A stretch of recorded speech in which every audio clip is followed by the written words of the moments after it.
समझने में आसानी हो। देखिए, वेरिएबल क्या ऐसी चीज़ को बोलते हैं जो चेंज होती है, फिक्स नहीं होती। वेरी का मतलब तब्दील होना, तो variable anything that is changeable. आप टेम्परेचर को देखें, वो चेंजेबल है, ठीक है। रूम का टेम्परेचर और होगा, बाहर का और होगा। अच्छा, आप जो है हाइट की बात करें, वेट की बात करें, ये ऐसी वैल्यूज़ हैं जो कि चेंज होती हैं। तो ये वेरिएबल बेसिकली दो तरह के होते हैं, क्वालिटेटिव या क्वांटिटेटिव। अब जैसे देखें, कलर की आप बात करें तो किसी का डार्क हो सकता है, किसी का वाइट हो सकता है, किसी का जो कम्प्लेक्शन है वो गंदगी हो सकती है। तो ये एक क्वालिटेटिव वैल्यू थी, ठीक है। अच्छा, इसी तरह क्वांटिटेटिव भी हो सकती है। किसी की हाइट जो है वो 7 फीट होगी, किसी की 4 फीट होगी, किसी की 4.5 होगी, किसी की 5.5 होगी। तो ये क्वालिटेटिव भी हो सकते हैं, क्वांटिटेटिव भी हो सकते हैं। तो ये सारी चीज़ें अपने माइंड में रखेंगे। तो एक एग्जांपल हम लेते हैं, यहाँ पे नीचे लिखा हुआ एग्जांपल्स के अंदर study time with exam marks. अब हम यहाँ पे वेरिएबल्स में जो दो सबसे कॉमन, सबसे इम्पोर्टेंट वेरिएबल्स हैं ना, हम उनको देखेंगे। अब जो जितना ज़्यादा पढ़ेगा तो उसके मार्क्स अच्छे आएंगे, ठीक है। तो स्टडी टाइम ये इंडिपेंडेंट है और मार्क्स आपके डिपेंडेंट हैं। इससे सादा मिसाल आप ले लें, आपके सर में दर्द है और आप डिस्प्रिन की गोली खा लेते हैं। अब दो चीज़ें हैं, एक चीज़ असर दिखाने वाली काज है और दूसरी इफेक्ट होगी, ठीक है। और गौर करना है करके रख मड़ी क्लास है। तो काज एंड नवाज साहब आपका माइक ऑन। अच्छा, काज एंड इफेक्ट है। अब देखें, काज यहाँ पे क्या है, वो आपकी डिस्प्रिन की गोली, सर दर्द आपका जो है दूसरा वेरिएबल है। तो एक चीज़ दूसरी चीज़ के अंदर जब ऐड होती है तो उसके अंदर तब्दीली लाती है। डिस्प्रिन की गोली खाने से सर दर्द ठीक हो जाता है। तो जो चीज़ असर दिखा रही है वो हमारा इंडिपेंडेंट वेरिएबल होता है, और जो जिस पे असर हो रहा होता है, जो असर ले रही होती है, वो हमारा डिपेंडेंट वेरिएबल होता है। तो वेरिएबल क्या है? Conditions are characteristics that a researcher manipulates, control और ऑब्जर्व। अब जैसे देखें, मैंने बात की स्टडी टाइम एक वेरिएबल है, इसको आप कम या ज़्यादा करें, यानी मैनिपुलेट करना, कम ज़्यादा करना, कंट्रोल करना, ऑब्जर्व करना। एक रिसर्चर कर रहा होता है कि डिस्प्रिन की गोली दे रहा है, एक बंदे को दे रहा है, एक को नहीं दे रहा, तो एक जगह पे वो वेरिएबल अप्लाई कर रहा है, मैनिपुलेट कर रहा है, जिसको दे रहा है, जिसको नहीं दे रहा वो कंट्रोल कर रहा है, और फिर इसको ऑब्जर्व कर रहा है कि जिसको डिस्प्रिन की गोली खिला रहा हूँ तो उसका सर दर्द ठीक हो रहा है, जिसको कंट्रोल किया हुआ यानी उसको डिस्प्रिन नहीं दी जा रही, तो फिर उसका जो पेन है, हेडेक है, वो क्या ठीक हो रहा है कि नहीं हो रहा। तो वेरिएबल्स जो है वो मतलब ये है कि ऐसी वैल्यूज़ होती हैं जो चेंज होती हैं, ठीक है। कंडीशंस या कैरेक्टरिस्टिक्स जो चेंज होती हैं, जिनको रिसर्चर मैनिपुलेट करता है। तो सबसे जो इम्पोर्टेंट है वो दो तरह के वेरिएबल्स होते हैं, इंडिपेंडेंट एंड डिपेंडेंट वेरिएबल। अब इंडिपेंडेंट वेरिएबल वो होता है जिसको रिसर्चर मैनिपुलेट करता है, ठीक है। जिसको रिसर्चर इंडिपेंडेंट वेरिएबल वो वेरिएबल होता है जिसको हमारा रिसर्चर क्या करता है, मैनिपुलेट करता है। और डिपेंडेंट वेरिएबल हमारा वो वेरिएबल होता है जिसके ऊपर इंडिपेंडेंट का असर देखा जाता है, ठीक है। Independent it is the condition or characteristics that the researcher himself manipulate or control to find its effects on the phenomena to be observed, ठीक है। यानी ये वो वेरिएबल होता है जिसका असर हम देख रहे होते हैं किसी दूसरी चीज़ के ऊपर, जैसे रिवार्ड है, पनिशमेंट है, एविएट। अब जैसे देखिए, रिवार्ड, पनिशमेंट, क्लासरूम के अंदर अगर आप देखें तो बच्चे की लर्निंग को बढ़ाते हैं। अब रिवार्ड यहाँ पे इंडिपेंडेंट वेरिएबल है, लर्निंग डिपेंडेंट होगी। पनिशमेंट से बच्चा गलत काम करने से रुक जाता है, तो पनिशमेंट इंडिपेंडेंट वेरिएबल है। और बच्चे का हरकतों से बाज आ जाना डिपेंडेंट वेरिएबल है। एविएट्स का इस्तेमाल इंडिपेंडेंट वेरिएबल है, और इसकी वजह से बच्चे की जो अंडरस्टैंडिंग है या कॉन्सेप्ट बनना वो बेहतर हो रहा है, तो वो डिपेंडेंट वेरिएबल है। इंडिपेंडेंट को हम काज कहते हैं, क्योंकि ये वजह होती है किसी चीज़ के अंदर तब्दीली की, जैसे रिवार्ड एक वजह हो सकती है, पनिशमेंट वजह हो सकती है। इसी को स्टिमुलस भी कहते हैं, ये सिनोनिम है बेसिकली सारे। स्टिमुलस, ट्रीटमेंट, एंटीसीडेंट, ठीक है, एक्सपेरिमेंटल एंड प्रिडिक्टिव वेरिएबल, ये सारे इसके नाम हैं। यानी इंडिपेंडेंट को हम काज भी कहते हैं, स्टिमुलस भी कहते हैं, ट्रीटमेंट भी कहते हैं, एंटीसीडेंट भी कहते हैं, एक्सपेरिमेंटल भी कहते हैं और प्रिडिक्टिव वेरिएबल भी कहते हैं। ठीक है, ये सारे इसके नाम हैं। अब दूसरा है डिपेंडेंट वेरिएबल। यहाँ पे लिखा हुआ है कि रिसर्चर मैनिपुलेट और कंट्रोल। ये मैंने आपको बता दिया कि इस्तेमाल करना किसी वेरिएबल को, जब वो अप्लाई करते हैं तो उसका इस्तेमाल कम या ज़्यादा करता है, तो वो मैनिपुलेशन कहलाती है। ठीक है, और कंट्रोल क्या है, उसको इस्तेमाल ही नहीं करता। Dependent variable, it is the condition और characteristics that occur as a result of independent variable. यानी डिपेंडेंट वेरिएबल क्या है, वो रिजल्ट आते हैं जो इंडिपेंडेंट को अप्लाई, रिवार्ड दिया, बच्चे ने ज़्यादा काम करना शुरू कर दिया, पनिशमेंट दी, बच्चे ने जो है वो टाइम पे आना शुरू कर दिया, एविएट्स से पढ़ाया, बच्चे के मार्क्स अच्छे आना लग गए। अब ये देखें जो रिजल्ट निकल रहे हैं ना, ये सारे डिपेंडेंट वेरिएबल हैं। यहाँ पे उसने पढ़ना ज़्यादा शुरू कर दिया, यहाँ पे उसने टाइम पे आना शुरू कर दिया, यहाँ पे उसके मार्क्स अच्छे आ गए, ये सारे डिपेंडेंट वेरिएबल हैं। कंडीशन और characteristics occur as a result of application of independent variable. ठीक है, effect of reward, punishment and aviates on student learning. Dependent को हम जो है इफेक्ट, रिस्पॉन्स, आउटकम, प्रेसिडेंट और बिहेवियरल वेरिएबल बोलते हैं। ये नाम आप रटा लगा लें, याद कर लें, इंपॉर्टेंट। एग्जाम्पल देखें, स्टडी टाइम, पढ़ना जो है वो ज़्यादा पढ़ेगा जो, तो एग्ज़ाम मार्क्स क्या हो जाएंगे, बेहतर आ जाएंगे। तो इंडिपेंडेंट यहाँ पे स्टडी टाइम है और डिपेंडेंट आपका एग्ज़ाम मार्क्स है। इंसुलिन यूजेज, शुगर का पेशेंट है, वो इंसुलिन का इस्तेमाल बढ़ाता है, तो ब्लड ग्लूकोज लेवल यानी बॉडी के अंदर, ब्लड के अंदर जो शुगर का लेवल है वो कम हो जाता है। ठीक है, अच्छा, एक्टिविटी, टीचिंग मेथड, ये इंडिपेंडेंट है। एकेडमिक अचीवमेंट, ये डिपेंडेंट है। ठीक हो गया। अब चले मैं एक सवाल पूछता हूँ, आप लोगों ने मुझे बताना है कि इसमें इंडिपेंडेंट क्या है और डिपेंडेंट क्या है। तो सवाल ये है कि एक उस्ताद जो है वो क्वेश्चन आंसर मेथड यूज़ कर रहा है और वो ये देख रहा है कि क्वेश्चन आंसर मेथड से बच्चे की जो कॉन्सेप्ट मैपिंग है ना वो बहुत बेहतर हो जाती है। तो अब हम यहाँ पे देखेंगे effect of question answer method on student understanding. अब यहाँ पे कौन मुझे बताएगा कि डिपेंडेंट कौन है और इंडिपेंडेंट वेरिएबल कौन है? जी शाबाश। स्टूडेंट्स मैपिंग जो क्वेश्चन आंसर मेथड का इंडिपेंडेंट और क्वेश्चन होगा और जो बच्चे आगे रिस्पॉन्ड करेंगे सोच के वो उनका डिपेंडेंट वेरिएबल होगा। हाँ जी, वेरी गुड, तो डिपेंडेंट वेरिएबल, वेल डन जी। अच्छा आगे देखें, एक्सट्रेनियस वेरिएबल है। अब देखें, हमने तो असर देखना था किस चीज़ का, क्वेश्चन आंसर मेथड का। हमने तो असर देखना था डिस्प्रीन का सर दर्द पे, लेकिन ऐसा भी तो पॉसिबल है कि डिस्प्रीन के अलावा और भी कोई चीज़ शामिल हो गई हो जो सर दर्द को कम करने का बायस बन रही हो।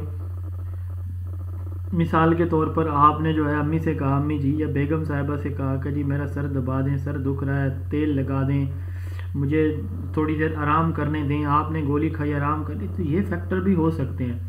तो अगर तो आपके डिपेंडेंट वेरिएबल में आपके इंडिपेंडेंट वेरिएबल के अलावा कोई और चीज़ें शामिल हो जाएं जो आपके रिजल्ट को डिस्टर्ब करें, यानी कि सर दर्द आपका ठीक कर रही हैं, या क्वेश्चन आंसर मेथड के अलावा कोई आपने कोई चार्ट लगाए हैं, कोई पेनाफ्लेक्स लगाए हैं, कोई पिक्चर्स बच्चों को नज़र आई हैं बोर्ड के ऊपर या आपने उनको दिखा दी हैं, या बच्चों ने आपस में कुछ चीज़ें डिस्कस करके बेहतर कर ली हैं, तो ये फैक्टर भी हो सकते हैं बच्चे की बेहतर अंडरस्टैंडिंग के लिए क्वेश्चन आंसर के अलावा। तो वो तमाम चीज़ें जो हमारे इंडिपेंडेंट वेरिएबल के अलावा हों, वो फैक्टर्स जो इंडिपेंडेंट वेरिएबल के अलावा होंगे लेकिन वो हमारे डिपेंडेंट वेरिएबल के अंदर चेंज इंड्यूस कर रहे होते हैं, तब्दीली ला रहे। सर दर्द ठीक हो जाएगा, आप आराम करेंगे, साथ ज़रा फ़र्क पड़ेगा। गर्मियाँ हैं, सर दर्द है, गर्मी की वजह से नहाने से फ़र्क पड़ेगा, ठीक है, सर दबाने से फ़र्क पड़ेगा, ऑयल लगाने से सर दर्द में फ़र्क पड़ेगा।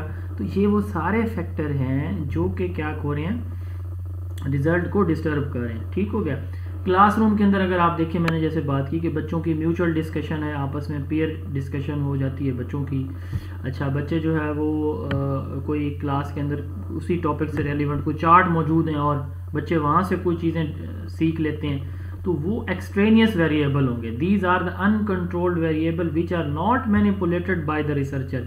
रिसर्चर इनको यूज़ नहीं कर रहा होता, but they may have a significant effect on the research and on dependent variable. इसका हमारे फाइनल रिजल्ट के ऊपर, हमारे डिपेंडेंट वेरिएबल के ऊपर असर होता है, उसके रिजल्ट चेंज करते हैं। An extraneous variable is any variable that you are not investigating but that can potentially affect the dependent variable of your research study. Extraneous variable may become confounding variable and when they are not controlled early enough in a study. यानी ये जो है आपके जो confounding variable वो variable होता है जो आपकी इंटरेस्ट का नहीं होता, लेकिन जो आपके रिजल्ट को डिस्टर्ब करता है, जो आप जिसको ना समझ शामिल करना चाहते हैं, जिसको ना आप स्टडी करना चाहते हैं, बट आपके रिजल्ट को वो डिस्टर्ब कर रहा हो, तो वो कंफाउंडिंग होता है।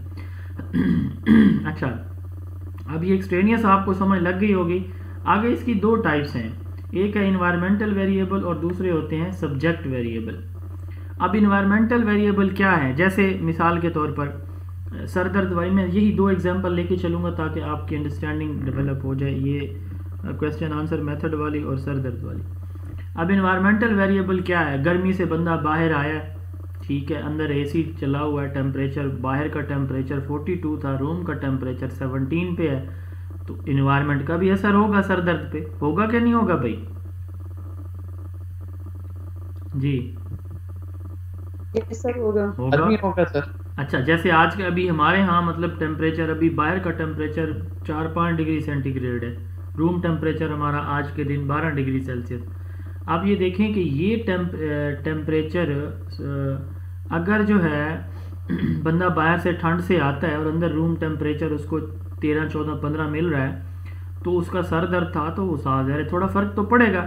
तो इसी तरह हमारी किसी भी स्टडी के अंदर जो इन्वायरमेंट होता है ना, इसके इफ़ेक्ट्स होते हैं। क्वेश्चन आंसर मेथड में बच्चे पहले शोर कर रहे थे, लेकिन अब एक डिसिप्लिन इन्वायरमेंट के अंदर बैठे हुए हैं और मुकम्मल तवज्जो से सुन रहे हैं, उनको पता है कि हमें ऑब्जर्व किया जा रहा है, तो बहुत आराम सुकून से सुन रहे हैं, तो फ़र्क तो आ गया, रिजल्ट के अंदर आएगा। They cause unwanted differences between groups learning, मतलब जैसे लर्निंग मटेरियल है, जैसे मैंने कहा कि कोई चार्ट लगा हुआ है सामने, ठीक है, तो इन्वायरमेंट का भी असर होता है, तो इन्वायरमेंटल वेरिएबल भी अनवांटेड रिजल्ट प्रोड्यूस करते हैं। दूसरा है सब्जेक्ट वेरिएबल।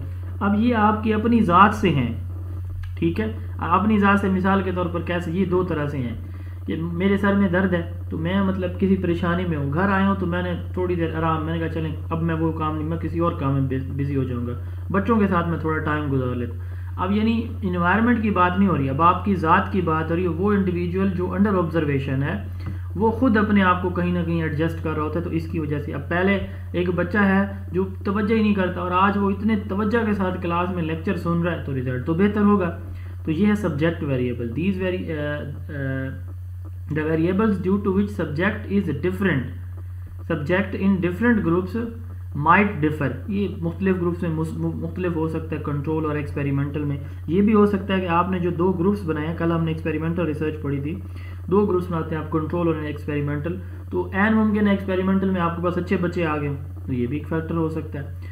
तो ये दो तरह के होते हैं subject, organismic and intervening. Organismic में एक ऑर्गेनिज्म की कैरेक्टरिस्टिक्स, आपकी खसूसियात, ठीक है, एक ग्रुप में मेल ज़्यादा हैं, ठीक है, बाय नेचर जो मेल हैं वो मैथमेटिक्स में बड़े एडवांस होते हैं। आप मैथमेटिकल कोई स्टडी करें तो कंपैरेटिवली फीमेल की निस्बत, फीमेल थोड़ा मैथ में वीक होती है। फीमेल जो है ये वो इसमें जिसे हम क्या बोलते हैं, दस्तकारी, या आप कह सकते हैं ड्राइंग, होम इकोनॉमिक्स, इन चीज़ों के अंदर ये एस्थेटिक चीज़ें जितनी भी हैं आर्ट से रिलेटेड, जैसे सिंगिंग, डांसिंग, इन चीज़ों के अंदर वो एडवांस होती हैं। तो ये वेरिएबल भी मतलब ये है कि इनकी भी इम्पोर्टेंस होती है। तो ऑर्गेनिज्मिक वेरिएबल वो होते हैं जो किसी ऑर्गेनिज्म की कैरेक्टरिस्टिक्स की वजह से आते हैं। तो मिसाल के तौर पर मेल और फीमेल जेंडर का कोई है, इस तरह का कोई सीन है।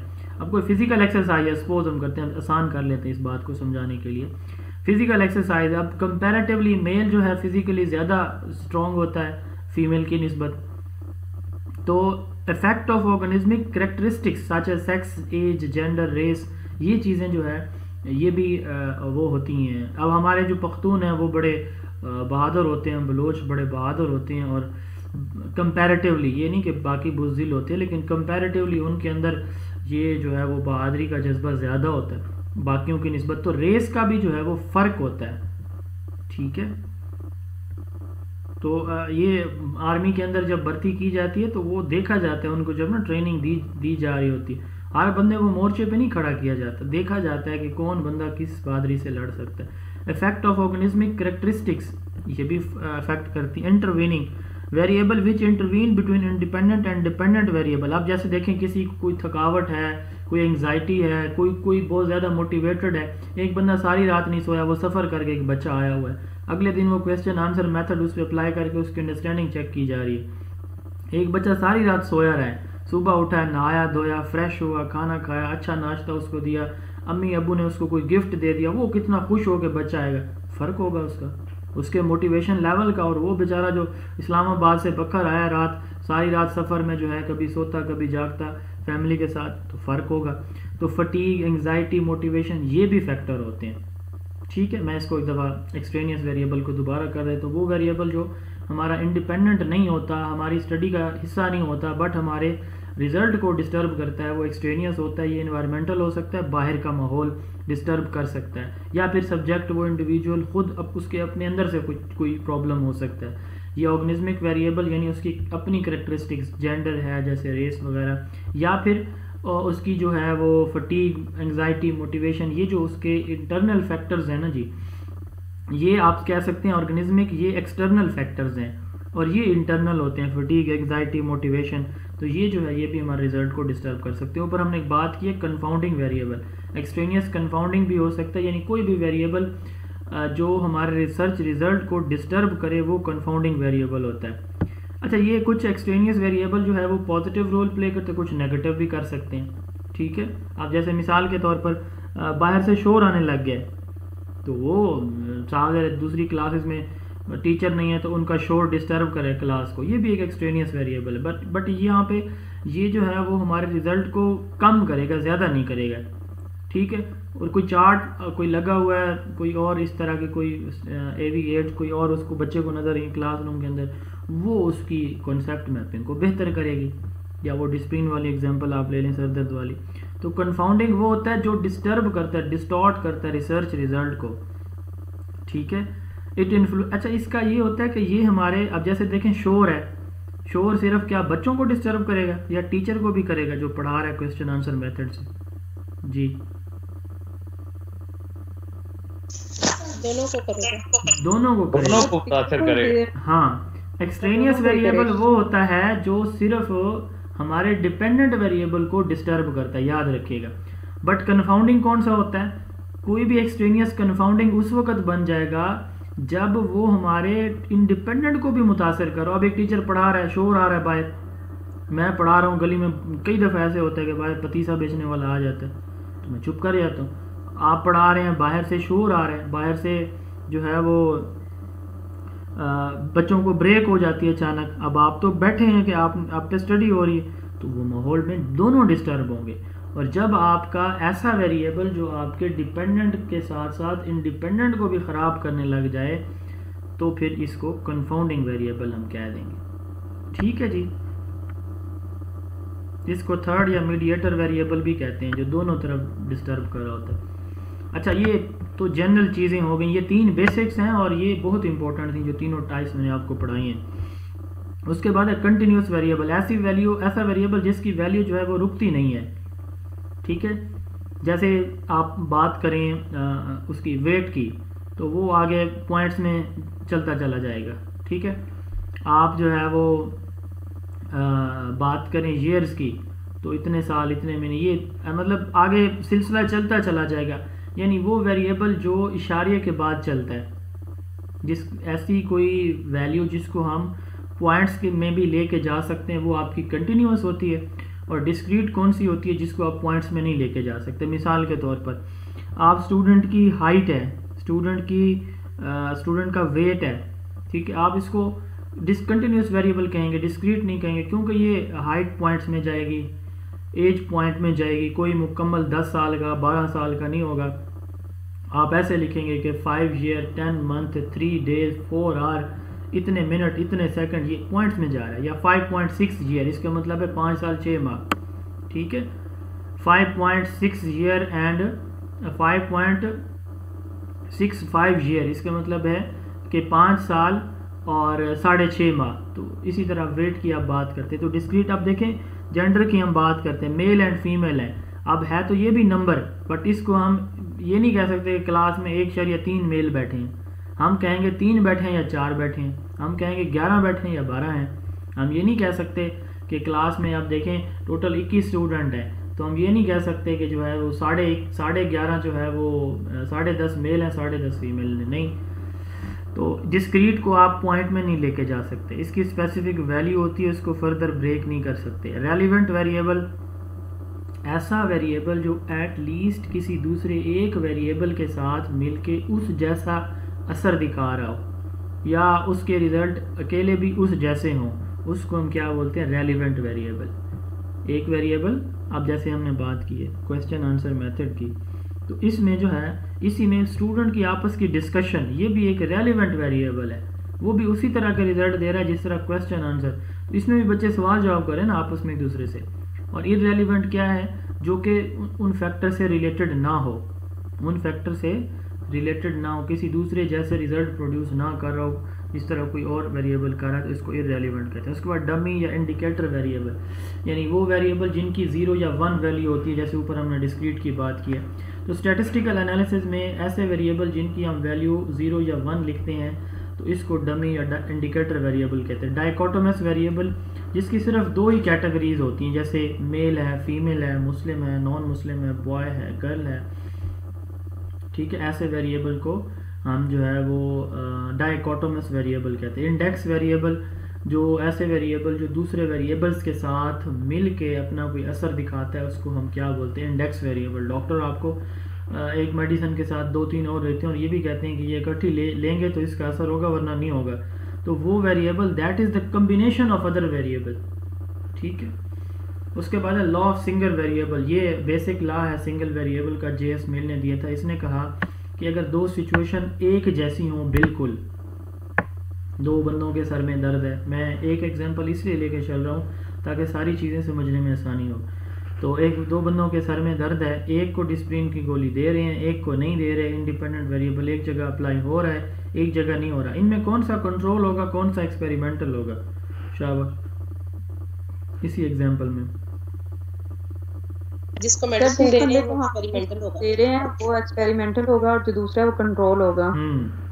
अब ये लॉ ऑफ सिंगल वेरिएबल कहता है कि किसी एक वेरिएबल को ऐड या रिमूव करने से रिजल्ट में तब्दीली आती है, बस। एडिशन और removal of one element creates the difference and is known as law of single variable. अब एक डिस्प्रिन की गोली नहीं दी हमने तो रिजल्ट ये निकला कि उसका सर दर्द ठीक नहीं हुआ, जहाँ पे दी, जहाँ पे ऐड किया तो रिजल्ट निकला कि सर दर्द बेहतर हो गया। हम सपोज यहाँ पे ये कर रहे हैं कि डिस्प्रिन की गोली खाने से सर दर्द ठीक होता है, ठीक हो गया जी। ये हमारे वो वेरिएबल से। अब techniques to control extraneous variable, हम किस तरह से बाहर वाले गंदे वेरिएबल्स को जो है उनसे बच सकते हैं। It can not be controlled completely, याद रखिएगा।